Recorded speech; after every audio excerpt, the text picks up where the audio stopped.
industries, we are struggling. I think we need to acknowledge that we're not a great country that everybody wants to come to. We're a silly little island.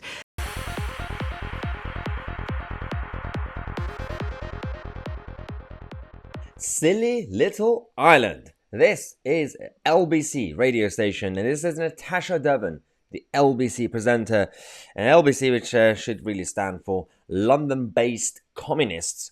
And but the problem is, I'm going to tell you what this whole discussion was about. Of course, it's about Rwanda, the new migration scheme to make sure that if someone illegally enters the country, we have some sort of solution to process them rather than bring them here on at a 4-star hotel with Soko and free Domino's pizzas and all the costs. And also, of course, not being able to keep tab on them, and a lot of them will just get lost in the system in this country. Now, Natasha Devon, who's a LBC presenter, who's a bit of a lefty, as you can see, her Twitter page is very colourful with rainbow and blue hearts, and she loves the NHS and all that stuff. And she's got pronouns, she/her. In case you didn't know, Natasha Devon is she and her. And the problem is, LBC and some of the presenters on the shows are extremely left-wing, and it's just opinion-based, of course. The difference is, it's a private business, and we complain about them. We say, oh, God, it's just annoying. We're not going to listen. We don't want to ban it. If it was the other way around, if it was like basically a conservative opinion-based show, the left says, ban it. We need to cancel it. We need to boycott it. We need to basically get the government to shut it down.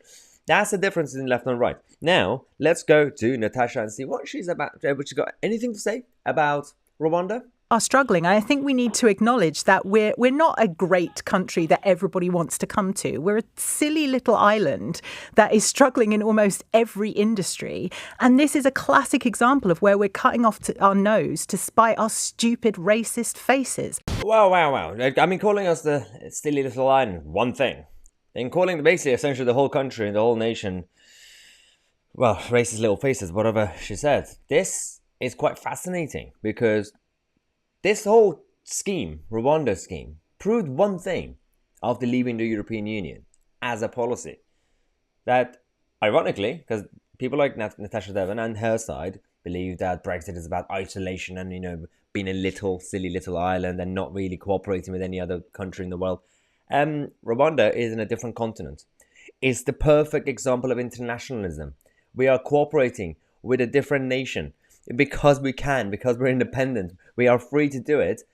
And if we were racist or whatever, then why are we negotiating with the Rwandan government? It's just absolutely fascinating. But she's got her excuses to oppose this plan. Listen to this. We're struggling for nurses, for other hospital workers, for cleaners, for in all kinds of, for lorry drivers in all kinds of industries. Yeah, and do you know why this problem exists and why this problem continues to get worse?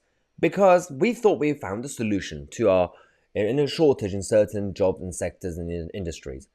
The past plaster that Tony Blair introduced primarily, massively, is if you don't have enough nurses, let's just get them from somewhere else. Instead of saying, we don't have enough nurses, let's encourage more of our people, train them, and push them towards becoming nurses and, create an environment where becoming a nurse is a good job and, good money and, security, or any other job, not just nursing, any other industry that we're kind of talking about. Instead of saying, let's see if we could fix the problem inside first. Do we have enough people? And yes, we do, population-wise. Let's find a way to encourage them and educate them and kind of give them the skills to do these jobs. We never did. So we said, there's no one who wants to take these jobs. So let's go and get them from somewhere else. And then we continued. And you wonder why no one from here wants to actually do certain jobs. Because we never thought that could be a thing. And you wonder why. People like her are now completely going self-hate and self-country, hating Britain.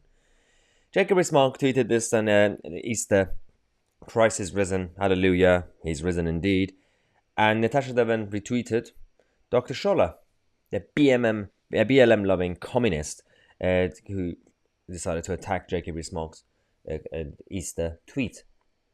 And not only she hates the country, she hates the culture and the people. And she called all of us basically racist. So this is the same Natasha Devon who also supports Femi. the Ramona. I mean, we're not going to talk about Femi, don't worry about it, but it's basically about the same issue, Rwanda. Yeah, as you can see, I'm not going to talk about Femi, I promise. I read your comments last night, yesterday. Not going to talk about Femi. No more airtime. That's a joke. But we're going to come back. We're going to have a lot of more news updates for you guys from this country and around the world. Subscribe to the channel. I'm Tousi, and we are the media.